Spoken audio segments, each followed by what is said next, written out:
loved Elgar Enigma Variations for years. I think many people do. They're fantastically written work. They've been performed at the proms almost every year that the proms have been on. And I went to visit his birthplace museum and discovered that they have a piano solo arrangement by Elgar himself of the piece. And then discovered that it was actually brilliant and I had to play it.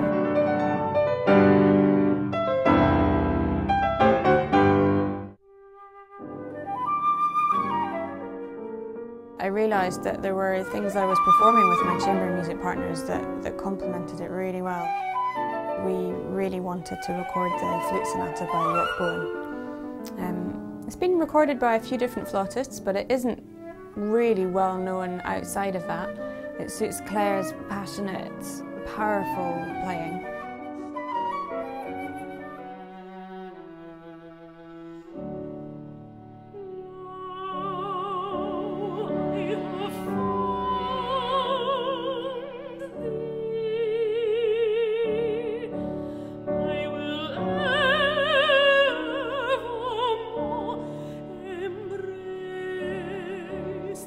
This is the first modern day recording with a mezzo, with a medium voice of the rubber trio, which is as he intended it. The text is by William Alabaster, who was a writer in Elizabethan times. These two really portray the intensity of physical feeling that he associated with his faith. Rubber allows that to come through in the song.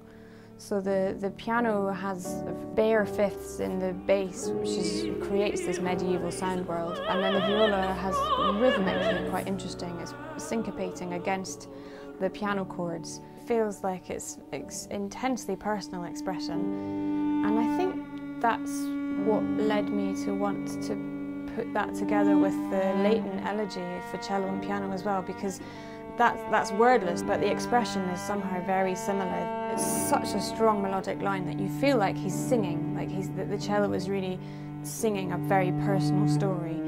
It's such well-crafted music. That's the same as the Elgar Enigma Variations. There's no sense that they could have written any other note at any other point in their score.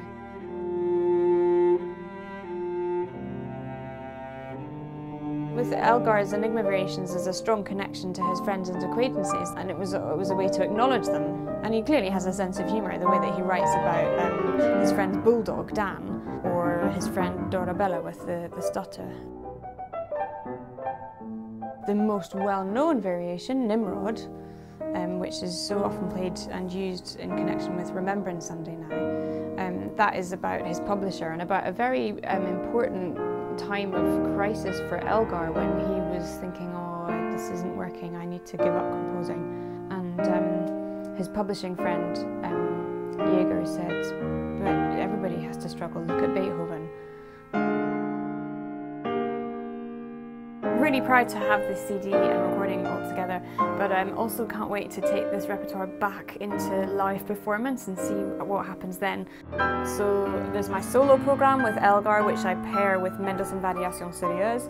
There's the flute and piano program, which we do the York Bowen Sonata alongside Prokofiev's flute sonata, both really powerful works.